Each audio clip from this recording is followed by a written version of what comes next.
Welcome to another episode of the Coffee Conversation Show powered by the Emerging India Forum TIF and our tech partner Prime Infotech Solution. Series is The Emerging Lawyer and theme is Empowering Transactions and Data Privacy. We have with us Vivek Jha, partner at Fox Mandal and Associates, whose legal expertise spans private equity, venture capital, general corporate, and data privacy. With an illustrious career that includes tenures at Khaitan Co, Shardul Amarchand Mangaldas, Vertices Partners, Vivek brings unparalleled insights into the world of transaction law. From managing high stakes M&A deals to guiding compliance strategies, Vivek's journey exemplifies excellence and dedication. So, welcome Vivek to today's Coffee Conversation episode. Thank you so much, Amir. And it's wonderful to be here, and I look forward to an interactive session with you. And Okay, thank you.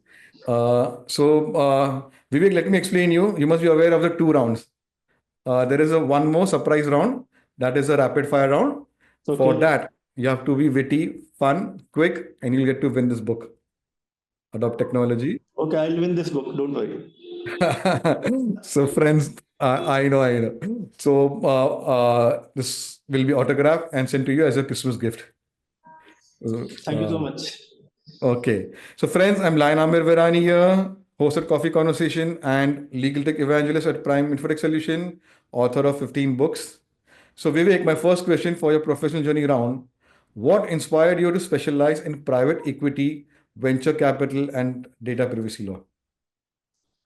So, Amir, to answer that, I tell you, when I began my journey in the year 2006, definitely private equity was there, but there was not of much venture capital transactions that point in time. They were there, but not as much as they have been there in 2018, 19, or 23 or 24 now. They were not there.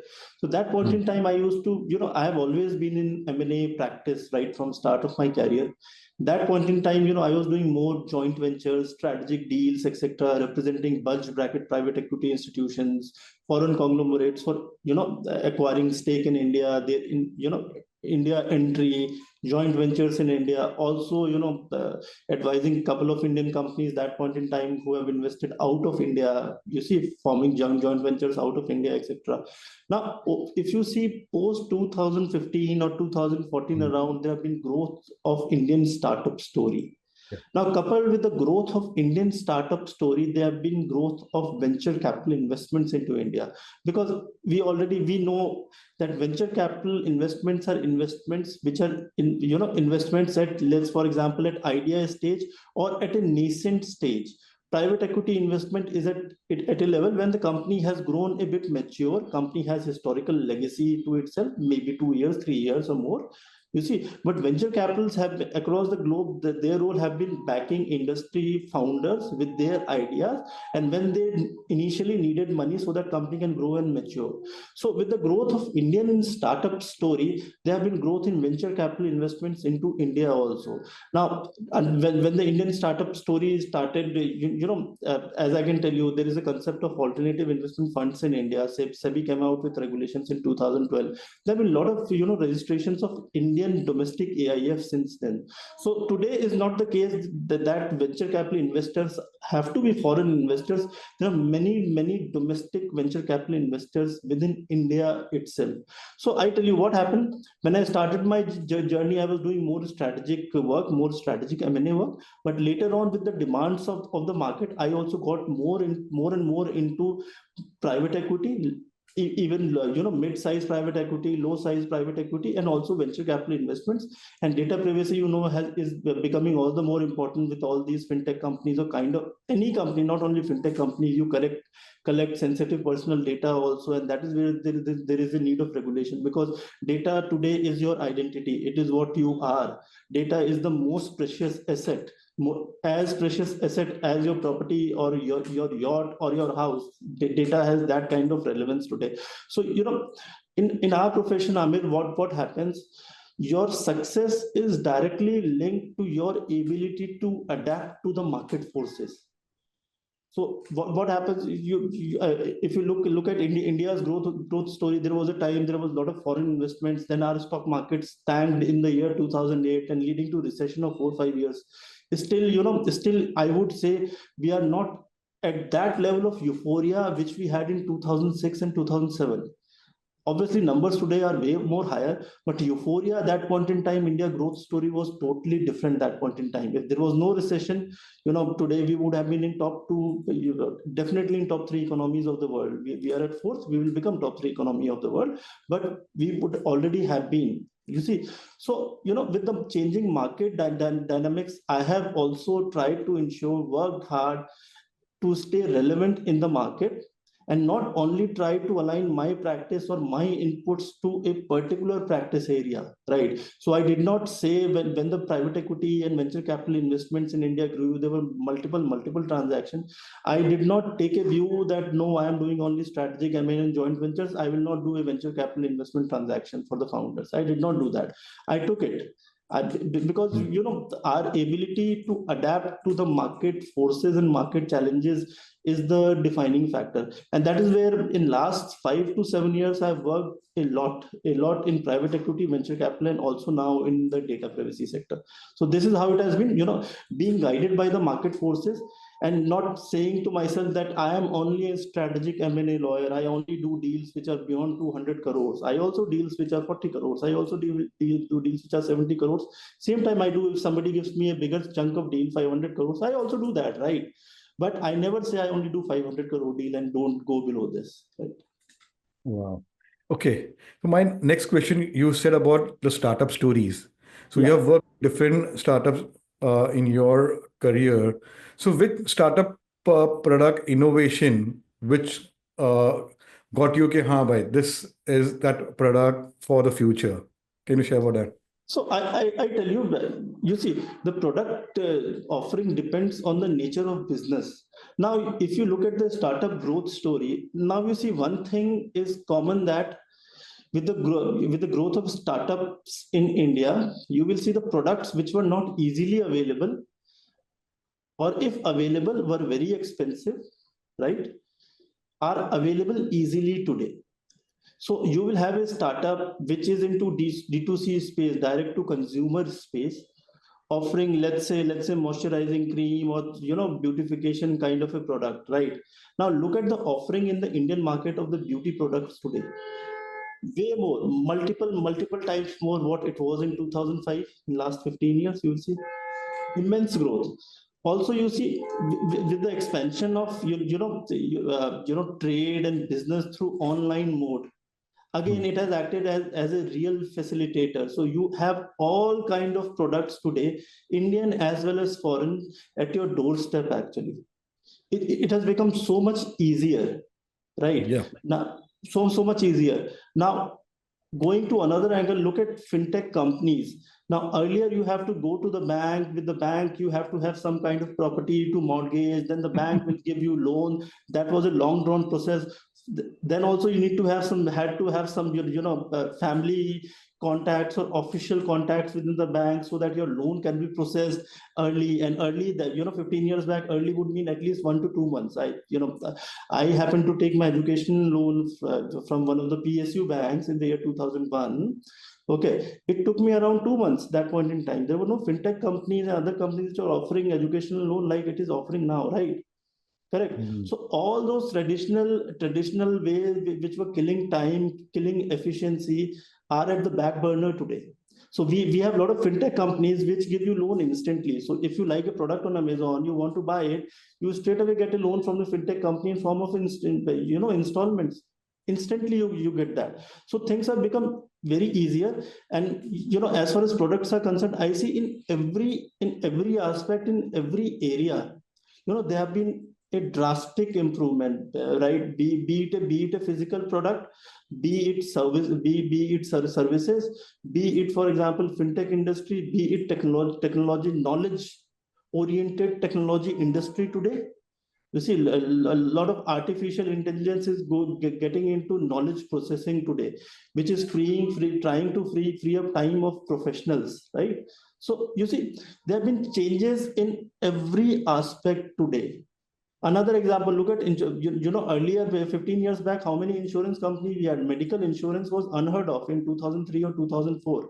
If somebody had to expend on medical treatment, he, in Indian kind of economy, that point in time, he most probably, if he was from middle class, usko apna zameen jaydad bechna hota tha. That was it. Now look at the offerings today. Insurance companies are at your doorstep asking you, requesting you, please take insurance at the best possible price that is available. You have medical insurance. It says if you don't claim it for first 1 year or first 2 years, they will, return or back your premium as well. There is incentive also. But that point in time, either medical insurance, for example, was not there. Even if medical insurance was there, only few people could have can afford it that point in time. But today, story has totally changed. Why this has changed? Because there have been increase in number of participants in every product area in India. India is growing. So tomorrow, if there was a monopoly, for example, yesterday, if there was a monopoly market changing to an oligopolistic market with 4, 5, 6 players, today it has become totally a competitive market with 5,000 players in that industry, and each competing with each other. Who benefits? The customer benefits. And that is where I see the role of startups. Startups are looking to coming up with a lot of good innovative products, innovative services, and they are looking to streamline, and they have streamlined, they have made processes very, very time efficient. Now, tomorrow you will have, or maybe right now also as we speak, if you have an insurance claim, for example, there will be an artificial intelligence, acting as a process, which will ensure your insurance claim is done within, let's say, 2 to 3 hours. Even today, it takes 24 hours. If you have all the documents together, it takes 24 hours. But we'll have a system, I'm sure somebody must be working on it. It can be done in 1 hour or 50 minutes, right? Yeah. It will eventually happen. So, startups are making our life easier, spoiling us for options that way. You see, we have too much of options also, spoiling us that way, and and creating a market for every participant. You see, Pele, just investing more time on this, because this is, I think, is the theme actually. Startup, private equity, and venture capital is the theme. Yeah, Startup please. directly. You see, Pele, for example, if there was a perishable product in state of Bihar, if it doesn't get sold in the state of Bihar, useless. It went into dustbin, right? But that now, because of the online purchase and the online market and the apps we use, all perishable products are also traveling to relevant warehouses, and people are actually buying it. So what it does, it is reducing wastage. Yeah. Something which is getting wasted in the remote corner of Bengal or remote corner of Bihar or remote corner of Uttar Pradesh. Today, a consumer in Maharashtra is ordering on the app, and the warehouses in Maharashtra, which have already stocked up with those supplies, are supplying him. So efficiency has come into picture. This is reducing wastage that way. So you see, that is why, our generation, you see, I tell you, because I have also spent 18 years in this, we were moving from a $1 trillion USD $1 trillion economy to $3 trillion economy. Now India is moving from USD 3 trillion to a $10 trillion economy. Just imagine the size of the market India is going to have. It will be an immense market. It is an immense market right now also. It will be a big market with, thousands and thousands of investment transactions per year, maybe per month also. India is that market. Yep. Very true. Good sharings you have done, Kibai, how startups have added, what do you say, not only in terms of variety of products, the service, the deliverables, they have put a market dynamics ko pura, they have changed these youngsters. Yes. And made opportunities for not only different stakeholders, vendors who have come together, collaborated. There are mentors who have been guiding them. So let's continue. So Vivek, as a transaction lawyer, how do you balance the technical aspects of a deal with the strategic needs of your clients? Okay, so Amit, answering to that, very important is for a legal advisor. I will not say for a legal advisor, for any commercial advisor also, any person who is on the table, any person who is on the deal table, to understand the two buckets, good to have and must to have. Now, if you're representing your client in a transaction, for example, if I'm representing a founder in the company for an investment against an investor, I should know which are the good to have points which I should try to negotiate for my founder, my client, and which are must to have points. So must to have points का bucket हमेशा छोटा bucket होगा, maybe 4, 5, 6 pointer depending on the nature of deal and the timing of the deal, etc., parties, person. But good to have का deal बहुत बड़ा होगा, because you will want everything which is good under the sun for you, right? Why would a founder say no, right? Why would if you go to a founder and say, would you want this kind of comfort in your favor while negotiating transaction document? Founder will say, wow, why don't you get me? If you get me, why would I say no, right? So for him, every good to have is a must to have if you pitch it that way. But as a transaction lawyer, what you have to understand, you are on the deal table to facilitate a deal. Yep. You are a Yes. facilitator of the deal. You are Yep. part of that ecosystem because people have engaged you, that your inputs will make the deal done actually that way and facilitate the deal and not stall the deal.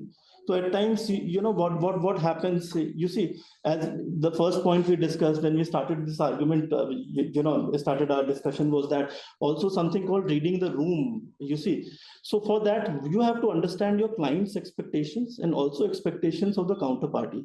Because as long as you don't understand the expectations of the counterparty, you are never working on a solution. You're working on a solution which suits you, but on a solution, it doesn't suit the other party. So deal will get delayed, right? Yes. Yeah. Deal will get delayed. The time span of the deal will only increase, and time span at times becomes very important. For example, if it is an important deal and company has many many suitors, for example, investor really wants to invest in the company as early as possible, for example, right? Because he knows that founders, there are other investors in my category who are also approaching founders. He will flee and he will go, you see, he may get a better price, then why would he do a deal with me? So idea is that you understand the expectation of both the sides, read the room well, and right from the start, try to work on middle grounds and solution. And that is where you create your importance also. So otherwise, what will happen, if for you every good to have is must to have, if you are not clear in your head as a transaction lawyer, in the first couple of meetings, your clients will love you, the way you will represent them in a physical meeting and the way you will speak in a very suave English on calls, etc., with your dressing, they will be impressed. Okay. But after two meetings, third and fourth and fifth meeting, they may think that, deal is getting delayed.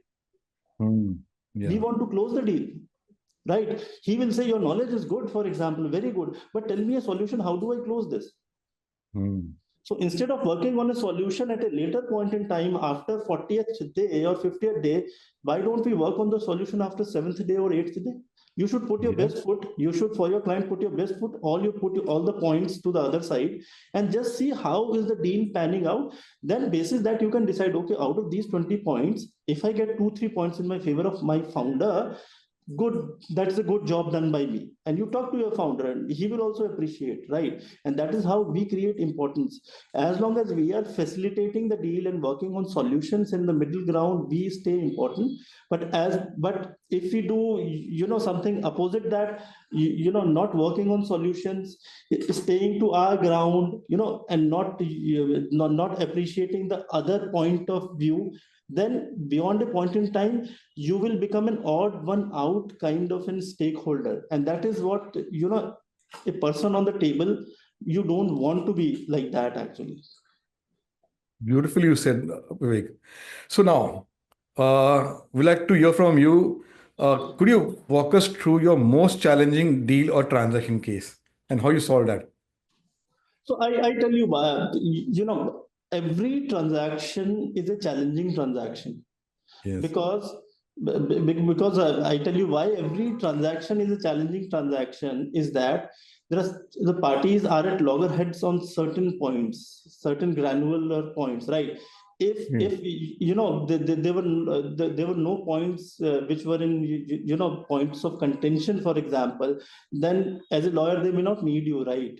Correct. If the deal is done, for example, you already found, met a promoter of the company, he is your friend, very good friend, you want to put in any amount of money in it, you'll be like, I'm putting it in any ways, right? What is the point of trying to understand what is fair and what is not fair?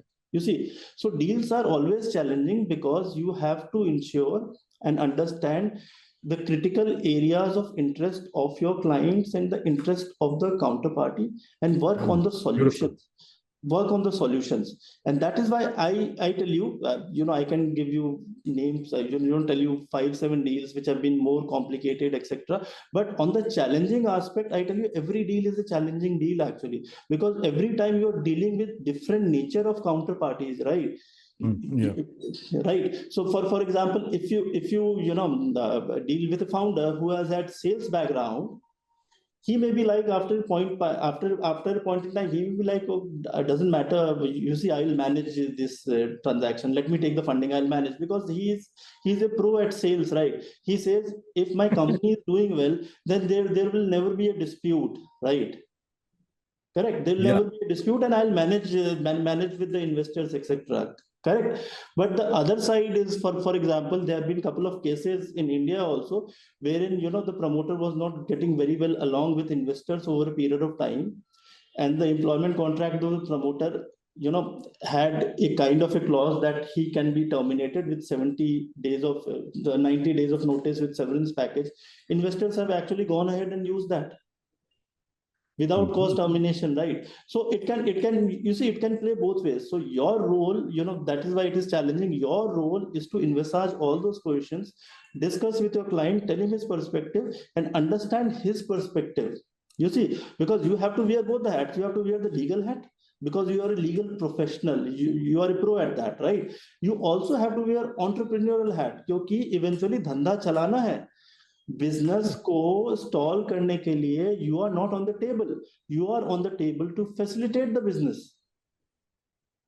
Wow. So you're wearing like this book is there. शायद आपने पढ़ी भी रहेगी. Edward D. Bono, Six Thinking Hats.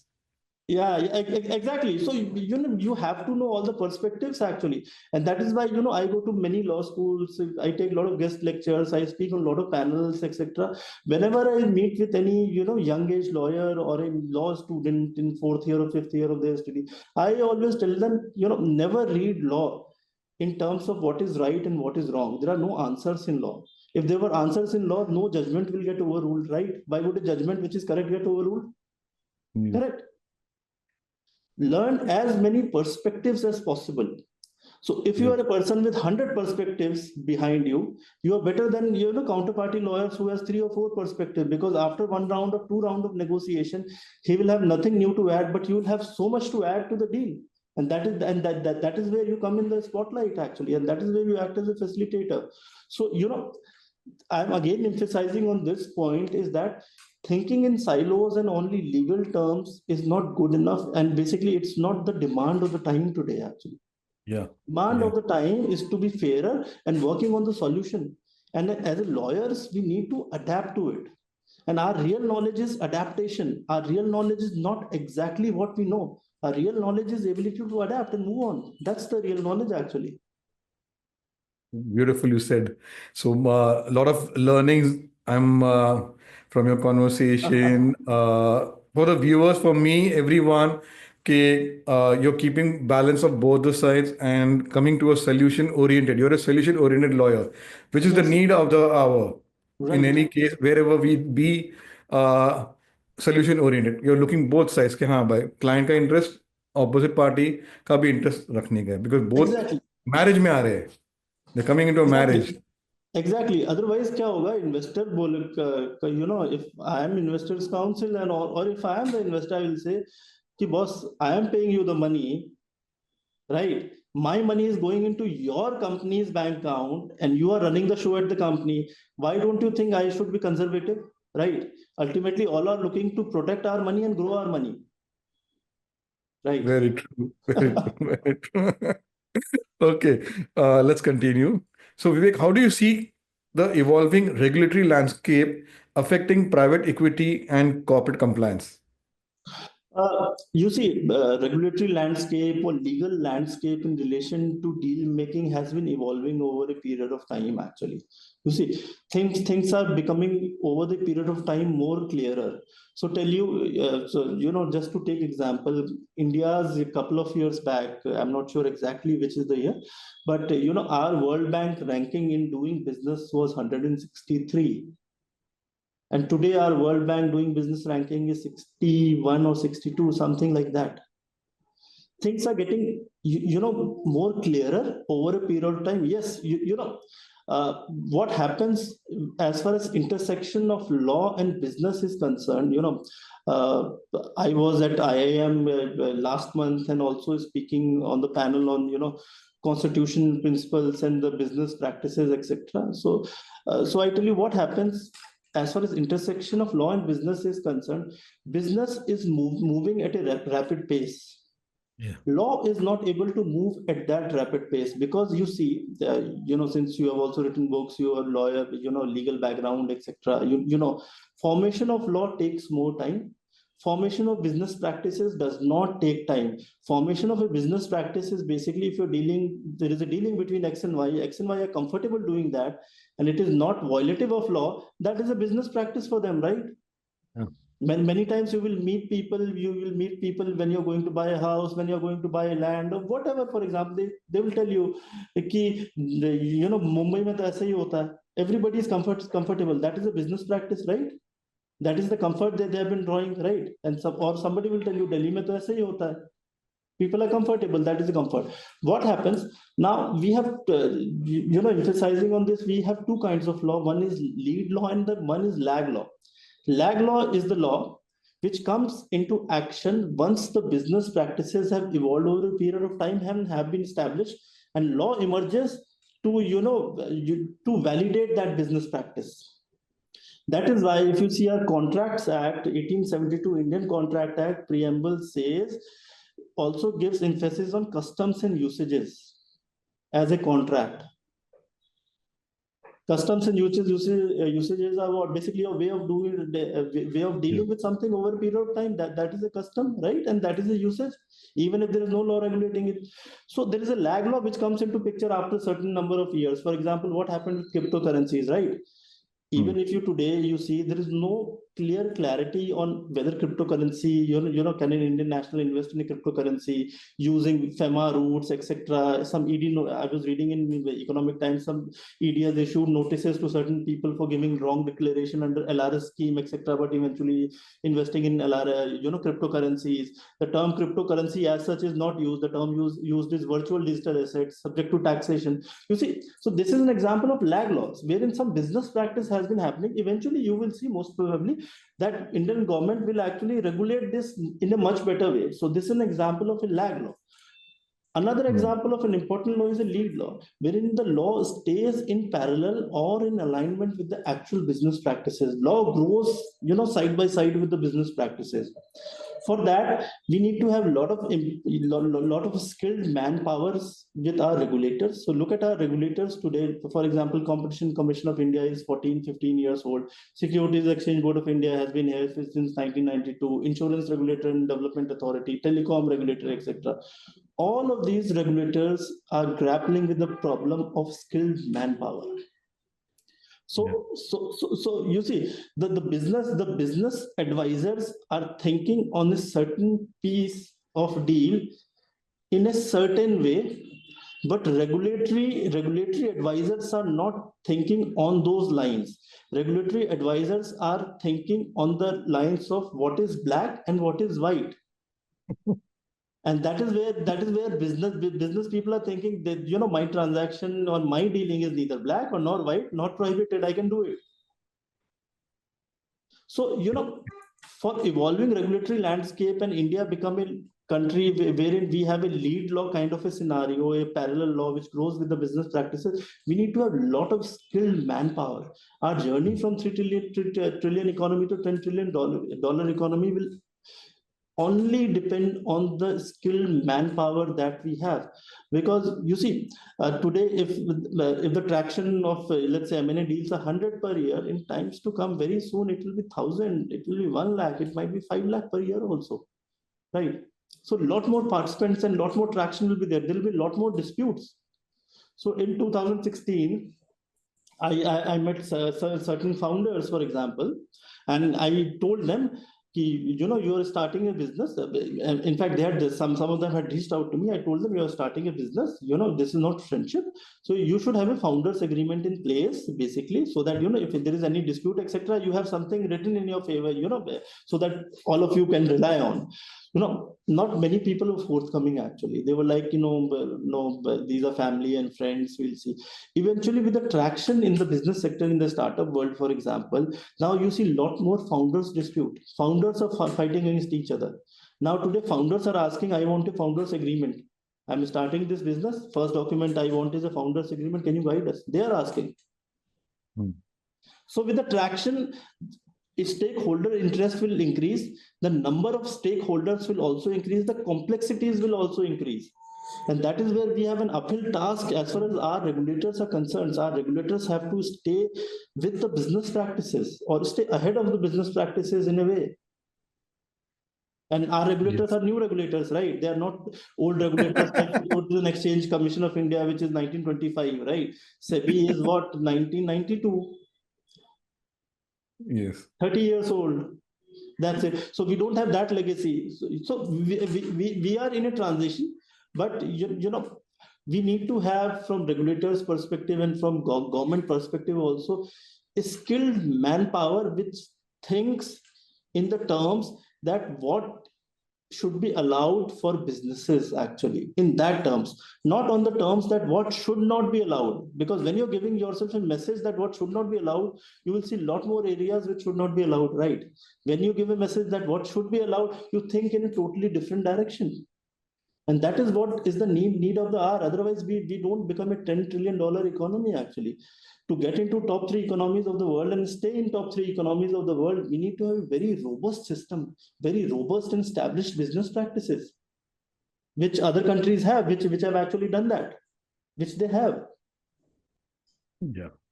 Okay, let's continue. So, Vivek, what role do you think data privacy laws play in corporate transactions today, and how has it evolved over the past decade? So look, I tell you, data privacy are very important because you see, lots and lots of companies, lots and lots of traction is on customer information. So today, for example, you visit a particular website using your phone IP address, your Facebooks to your Instagrams to your other social accounts, etc., will show you the pop-ups of those products time and again. That means your cookie, your cookie information is getting utilized somewhere, right? Correct. Your name, etc., your phone number, etc., they are getting utilized. Now, with the rise of Indian economy, the data is at the center of growth in some way or the other. So there was one social services website which was also instrumental in some elections, actually, without taking their name. You would know. You see, this is how data can be used. So historically, there was always a debate whether right to privacy means your important sensitive personal data in terms of Information Technology Act, etc. But that was the overall theme and the scenario. Whether right to privacy is a constitutional right, so is it a constitutional right, or is it a right under Article 21, right to life of India? And there were several Supreme Court judgments, actually. Some said, okay, yes, it is right, because I need to have my privacy covered so that I can live my life with dignity, right? When we say right to life means live life with dignity, dignity also includes privacy of my information. If there is no privacy of my information, my dignity is diluted, right? My personal information is getting, my dignity is getting diluted. But in the year 2018, this Puttu Swamy case specifically said that this is a constitutional right. And from 2018 onwards, Government of India has also done some work. So it appointed one Krishna committee for determining the data privacy requirement of data privacy law in India, what contours a data privacy law should have. Because till that point in time, we had an Information Technology Act, which was in a way dealing with sensitive personal data. There was a definition of what is sensitive personal data, etc. Your email, your sex, your name, your phone number. So there was a categorization. So currently we have a DPDP Act 2023 in place. Rules are yet to be notified, and they can come any point. The government is actually working on that. They can come into force at any point in time. But data is, at the heart of growth of Indian economy in some way, if you see. Because if you take out the data, okay, you take out the data, you will see a lot more kind of a restrictive restriction on business practices someday, because everybody is thriving on data, actually, in a way. Customer lists to who is visiting your websites, to what information is getting stored, etc., how will it be processed, for how long it can be stored, whom it can be shared to, etc. All these become important. Or also, digital data is another important aspect. The servers being in European Unions, to the USAs, to the Bangladesh, to Sri Lankas, etc. But the real data is of Indian people, for example, and vice versa, for example. So all this data privacy, aspects have been, evolving in India in a right direction. Government also knows that, because that is why you see a DPDP Act, the penalties are very harsher.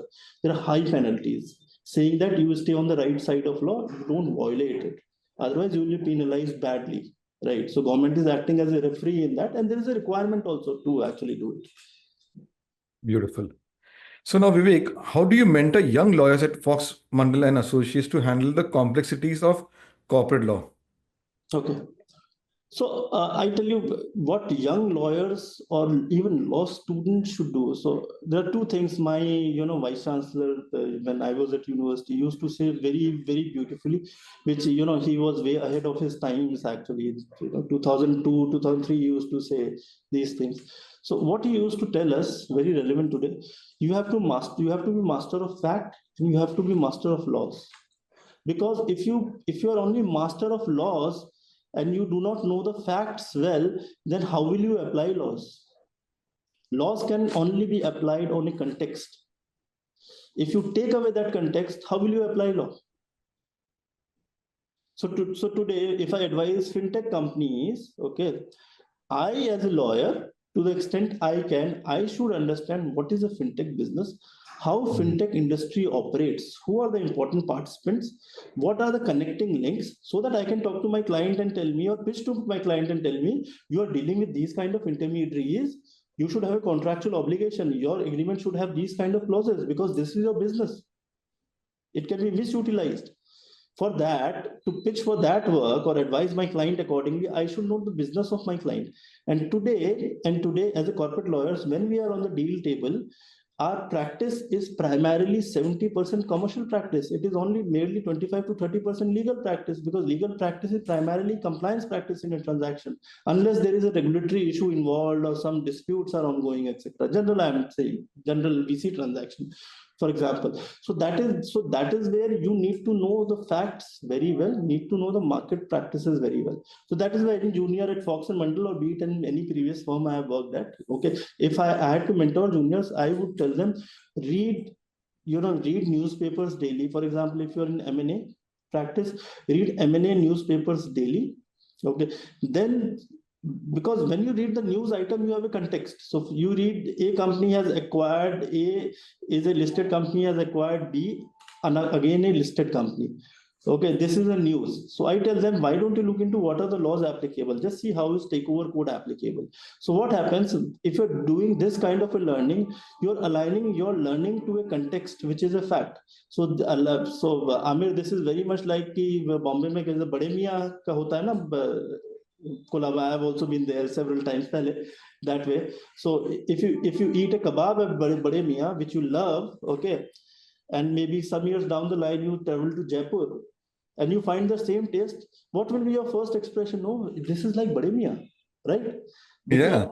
Because your taste, okay, which you have acquired, is aligned to a context which is Bade Mian.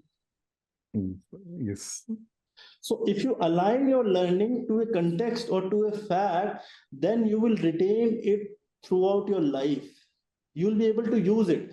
But when you're only working in silos, you will read and forget. You will read and forget. You will read and forget. Beautifully said, context. Yeah, so you need to have some context actually. Context building is very, very important, because as in a profession of corporate law today, you have been hired to deal with contextual scenarios actually, more than your legal skills at times actually, because people think of you as a deal maker, that he is the guy who will come out of solution. How will you come out with a solution when you know the businesses and the deal well, right? You cannot come out with a solution with a legal solution, right? It doesn't work. They don't understand law, right?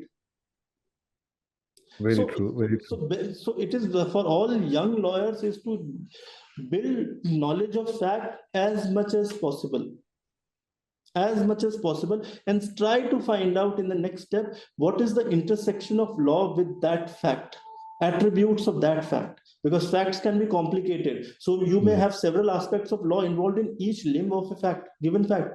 So if you have got into that zone or that kind of a practice, you are a very important person for your clients throughout your life, and that is what you get paid for.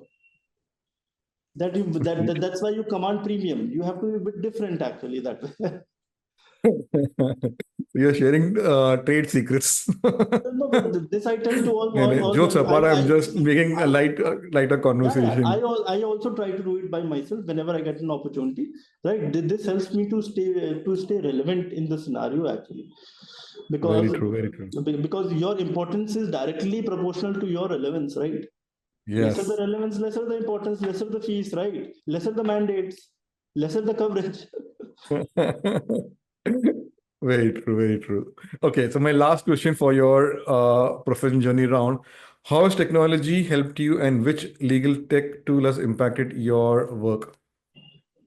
Okay, so technology. You see, I mean, I tell you. Again, a very, very important learning I initially had, and when I had just chosen law as a law student, I had nobody in my family who had done law. All of them were bureaucrats and civil servants, etc. Government service, basically, if I tell you that way. Everybody wanted to do a naukri, a good high-profile naukri, actually. And legal profession is a profession; it's not a naukri that way. So I had met one person who was a CA, and when I got through my university, he had met me. He was a family friend. He told me one thing: you have taken a right step in the right direction. I was clueless at that point in time. Actually, I was like, okay, let's do law. Why not?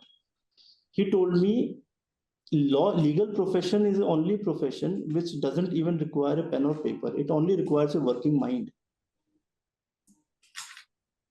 You don't require any assistance at all. As long as you have a good working mind, your words are valuable.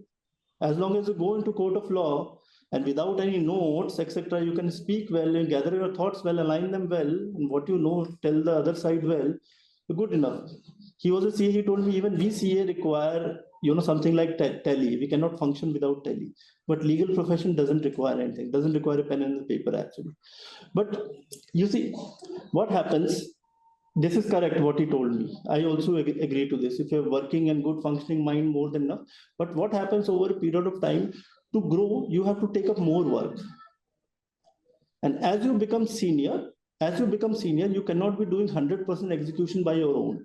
If you're doing 100% execution by your own, you're not helping in growing the economy, right?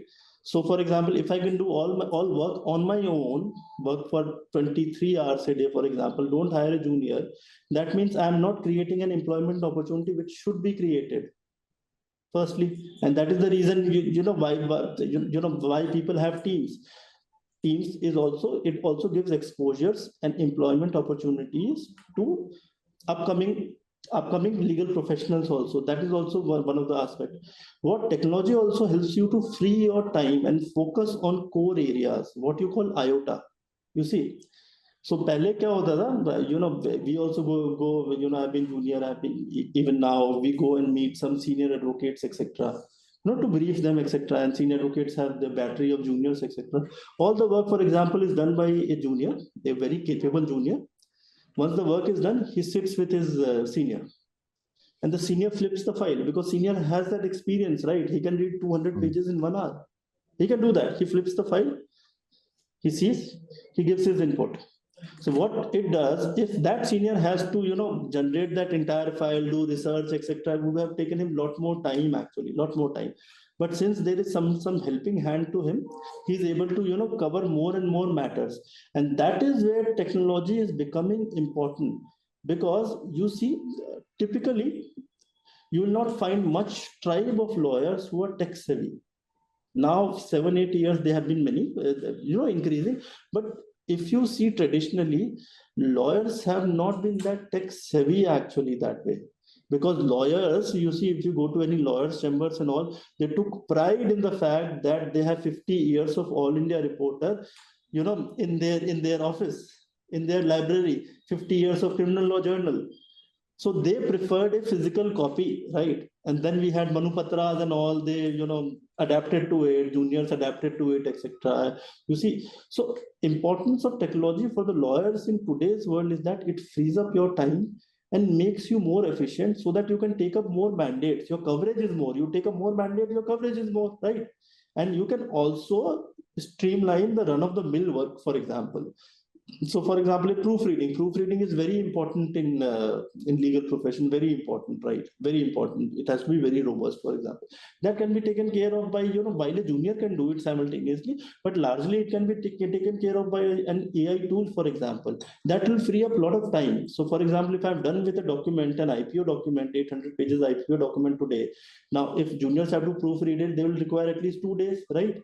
With pencil and the pen, they'll proofread, they'll make changes, etc. I'll use an AI tool doing that. AI tool will help me in 1 hour, right? My document will go out much faster to the client, right? There is whole efficiency in the process. Those 2 days which would have gone in, for example, proofreading, it can be used for maybe for leisure purposes, by if required by the associates, or maybe for personal purposes, or maybe for doing any other assignment at hand, right? So I see technology requirement for lawyers is to free up their time so that they are able to manage their diaries well. Because law में भी पहले, if you see all the senior people and all, they actually carry pen and the diary and they actually write down किससे meeting करना है, कब करना है, etc. Even today people actually do it. And there are many lawyers who are not able to manage their diaries. वो meetings भी भूल जाते हैं. So that is where I see technology really coming in very handy that point in time. Obviously, juniors, we need to invest in our juniors so that our juniors are able to use that technology in a very right way without compromising on their own learning, not entirely relying on it. क्योंकि क्या होगा ना, legal profession is such a profession even today. No matter what technology you have, you still want to see, you want to do a cold read somewhere. Unless you do it now, you don't get that confidence actually. That is why we go on a call with certain lawyers, or maybe if they have not seen the documents, they straight away say, your partner, I have not read the document, but I think this is what it is. They say, they take that assumption and they tell you they have not read it, for example, this portion, but they assume it is that actually. So that is where I see technology really helping lawyers, freeing up their time so that they have more time for business development. You see, because काम बढ़ेगा, you see, काम का traction बढ़ेगा, volume बढ़ेगा, तो volume आपको, you should know where the volume is, right? उससे engage करने के लिए you need to have some time, right? Every time work doesn't come onto your table, right? So there may be two parties who may be doing deal without a lawyer, but they need a lawyer. You need a time to interact with them and tell them what you're doing will, lead both of you in trouble. What you're doing, right? If you're not, they are not being told, they will never do it, right? ये free time आएगा कहाँ से? Free time तभी आएगा you are able to kind of outsource or decentralize using AI tools or legal tools, etc. तो अभी तक, for example, our firm is also contemplating using, some of our lawyers are using on individual basis many tools. I see Copilot, etc. being used. You see, recently, for example, I also assisted Compros Technologies. This is one company. It's a legal and accounting tech actually. So I also assisted them in raising funding from certain investors. Also, they also do this accounting and tech wala things a lot. So they are also in touch. So we have just started using it. I'm speaking about myself. I'm at the initial stage actually, but I know I'll have to, catch up faster and do it because this is something helpful for me actually. You see, this is for our help only and our assistance only, and it is not a, parallel competition that way. So, if I can outsource run-of-the-mill work, proofreading to document compare to document summary, etc., then I can spend that much of time core assignments or core points of execution, and that will bring me more name, you see, more premium. Yeah. So during a pre-conversation, we are talking about this product, Apna Workshare Delta View. So can you share some insight about this, how this product had helped you during your initial days about this product? So I tell you, when I started my career in 2006, I worked with a lot of foreign law firms from USA, Britain as well, and our firm also. It was a tier one law firm. All of them and us, we were using, all the Delta View softwares actually, and the emails would come. I still remember emails would come. Please find attached the clean and the black line version. So at times you used to think, what is the difference between the red line version and the black line version? Right? This is how they use, and and there was no email with a document which didn't have a Delta View version attached to it, because this is also a work ethic. You see, if I made a change on your document, I clean it up and send to you, right? It's not right. I have to generate another document which shows that what changes I have made, to be fair. Correct. And that is where, in all our small work, bigger work, we were using Delta View and the Workshare later on, continuously at times, because that was useful, you see. And also Workshare, you see that color coding, the green to the reds and etc. If the, paragraph has been moved from one place to another place, it's green, additions are red, etc. So they were useful actually, you see, because if you do a general compare, it shows everything in one color, then you don't know what paragraph has been moved to other paragraph. And also if you see the last page summary of Delta View in the Workshare, it shows 5 paragraphs have been moved, 20 paragraphs have been deleted, 30 paragraphs have been added. Wow, beautiful. So that was interesting insights you shared about this product. So there are many legal tech products out there, and you dealing with so many startups. So there is another topic which for our panel discussion ki how startups are contributing to not only fintech but other legal tech is there, ed tech is there. So we'll continue the conversation during this panel discussion, Vivek. So now we go to the next round. Understand Vivek as a person. So, briefly, you have shared about a family, but we would need more. Tell us about a family and your formative growing years. So I might tell you formative. I was originally, we belong to the Mithila region, which is in Bihar and the areas of Nepal. That is the original Mithila region, as you know. My grandfather migrated to Rajasthan. He was in civil services, provincial civil services that point in time in 1920s. We have been in Jaipur for 90 years now, but still we have our connections with our root. I speak Maithili very well, as good as any person in the Mithila region. I go to my village. We have all connections. We have not lost connections, neither disposed any of our land holdings in our root, ancestral places and all. So I was born in Jaipur. My father was commissioner in commercial taxes. Again, he was in civil services at that point in time. He is very, very good with studies in his time and likes to read up a lot. And that practice of his, somehow I have an elder brother also. He is a professor of management in IIM Udaipur currently. He and I imbibed actually, you see. So my brother went into management line. I did my schooling in from Jaipur itself. By the time I was in 11th class, I took commerce without maths. I didn't like maths at all. Jaipur was not as big city in 2001 and 2002 as it is now. And you see all Marwadis, they think in terms of doing business, having shops, or doing professions like CA and company secretaryship. This is how typically, generally saying, in my class, in my commerce class, most of us, wanted to be a company secretary Okay, matlab, you know, that is the option we could see. You see, your ecosystem decides. Yeah. But I had one relative who was in National Law School, Bangalore, at that point in time. He was the only one, distant relative.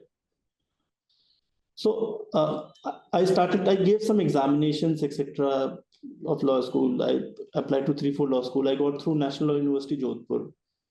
And the unique thing about National Law University, Jodhpur was that it was the first university in India which offered integrated 5-year law course in business management and law, BBLLB, what we call, what IIM Rohtak is doing now. Started that point in time only. And that is where, during my 5 years of legal course in NLU Jodhpur, that is where I got some very, very good exposure with, you know, outstanding batchmates. You see, I was from a small city like Jaipur that point in time. I had not interacted with people, you know, smart people who are from Delhi, Bombay. They tend to have more exposure. People who have been in bulge bracket schools, you know, residential schools, they play right from the hockey to the polos to the volleyballs to the basketballs, etc. Not only limited to cricket, what I used to play that point in time. See, I got a lot of exposure, and over a period of time, that really helped me.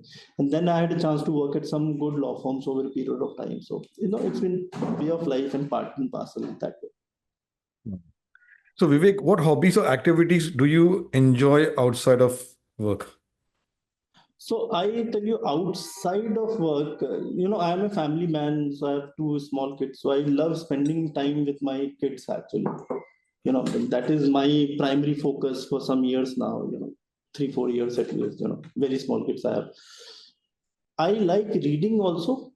At times I travel also. So I don't say that, you know, I am a traveler. I don't classify myself as that, or neither I say I am an avid reader. But I am a mix of everything. You see, you know, when I started my career, my father had given me one mantra, you know, which really helped me, because law firm life is a difficult life, to be honest. The hours are Yeah. gruesome, actually. Yes. You know, complex transactions can take a toll on your, you know, physical well-being and definitely on your mental well-being, right? We have been, at times we have been, you know, doing work, you know, skipping our lunches again and again and again for several days, been in office for 3 days, been to office 4 a.m. in the morning, came back, so many late nighters, so many late nighters. So my father had given me a mantra, prioritizing things. He told me, health first, you know, family second, and profession is third. Beautiful, beautiful said. So I have tried to actually stick to this order. At times it becomes very difficult, but I Yeah. have tried to do it. I have actually tried to do it, because what happens if you are in a good health and you have a good family life, you will have a successful work life. You will have Yeah. a successful work life, but not other way around. So you may have met, you will know your relatives, your friends, many in the families who are very successful at work, may not be successful in health, or maybe may not be successful in family. But if you know, flip this and see, every healthy person who has a good family life is a successful person at work actually somehow. So this is how life flows. So my next question, we had a in a pre shoot before we started the recording, you were sharing about Lord Gautam Buddha, his teachings. So can you just elaborate, and how did it impact your work and your personal life? Yeah. So I tell you, you know, I was just giving that example because my teacher gave that example. And, you know, in fact, I have actually tried to work on that. So I tell you, I believe in something called law of attraction. Yeah. Okay. So you must have heard of this book, The Secret. Yeah. You know, so the whole, you know, the sum and substance of that is what you think of yourself continuously over a period of time is what you become, and is how you get viewed by external people, and you create your ecosystem accordingly. So if you talk about lack, if you talk about poverty, continuously stay in that frame of mind consistently, you become poorer in every terms, because you are creating that ecosystem for yourself. So I have also been UPSC aspirant actually for three years at some point in time back. So one of my teachers used to tell, you know, how we, the way we Indians, I'm generally saying the way our families have taught up to acquire knowledge is that we have to work very hard. And then after working hard over a period of time, we will achieve what we want to. But that is not the case. You don't have to work hard. Work hard, this hard work, this term is forced upon us. We don't have to work hard at all. So today you pick up a piece of paper. In fact, one of my teachers I was telling you told me that read something as if you already know. Read something as if you already know and then read it. It will not take you time and you will retain it. And actually I have tried. If I'm looking at an agreement, if that frame of mind I'm in, that I already know this agreement, I already know this, then actually your mind and ecosystem is actually working accordingly. But if you think this is difficult, how will I complete it? How will I do it? How will I speak in front of 100 people? You will falter, you will stammer. But if you visualize that you are speaking in front of 200 people, you're just visualizing, you are speaking fluently. People are clapping, people are congratulating you.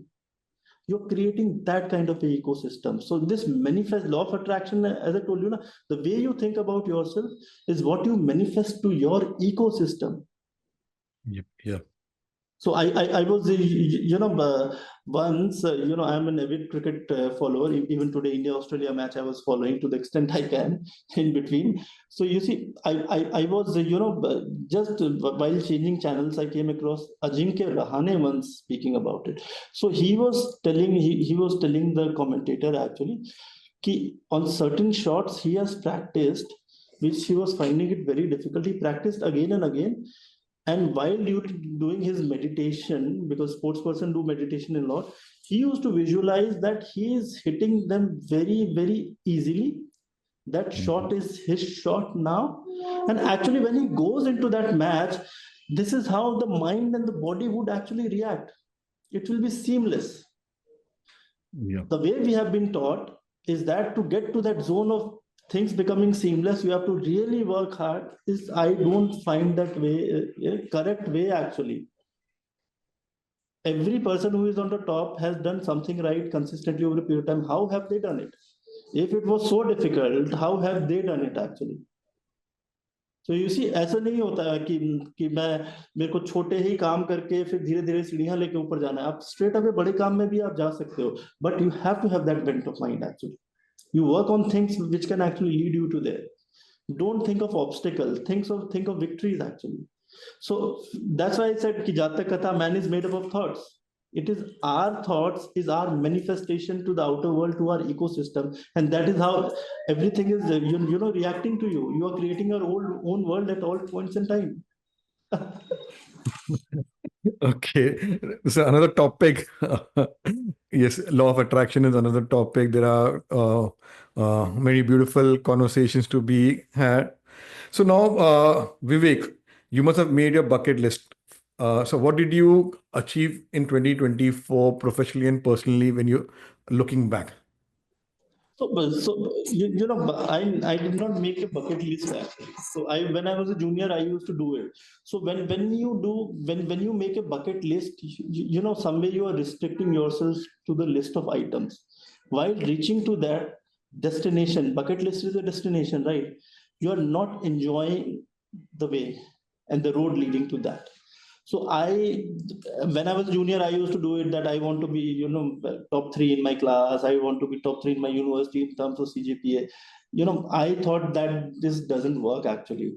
As long as I'm not enjoying the process, destination doesn't matter, because you see the destination is all about shifting goalposts. So today I may want, X thing as my bucket list for this year.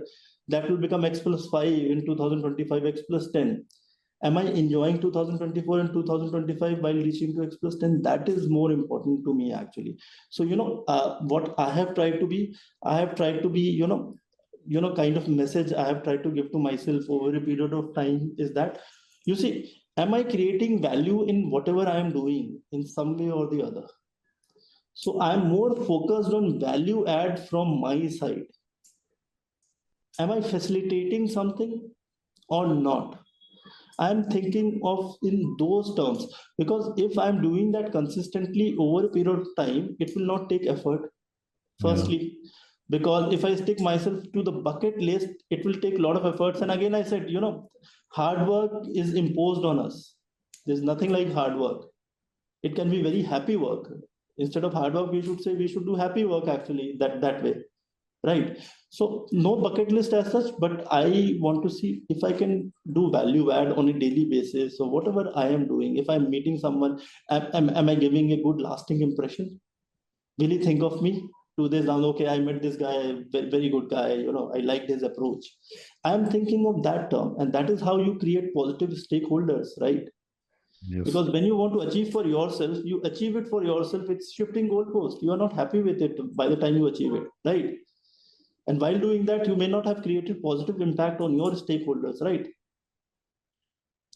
But if Wow. you're creating positive impact on your stakeholders, you're creating positive ambassadors for you who are working for you directly or indirectly in some way. Because hota hai na, like I'm taking names of my teacher today because they created positive impact. Even Yeah. 20 years down the line, I'm remembering them, I'm talking to you about them, right? Mm. So maybe, while both of us had good interaction, I'll be like, okay, I met Amir, yeah, he was a very, very good guy, very easy conversation we had. So somewhere, we are trying to create positive ambassadors for ourselves, actually. And that is how we create importance. पैसों के लिए कोई काम नहीं करता. Everybody is working for importance in the system, actually. Money flows because of the importance. Beautiful, beautiful. Your what do you say? Outlook to life is very different, and I I learn a new thing. कि enjoy the process. हाँ मंजिल आ मतलब जाएगी. Like हाँ आमिर खान ने मतलब भी बोला इन थ्री इडियट्स में ये कामयाब सॉरी फोकस ऑन कामयाब बनो सॉरी काबिल बनो कामयाबी मिल जाएंगी.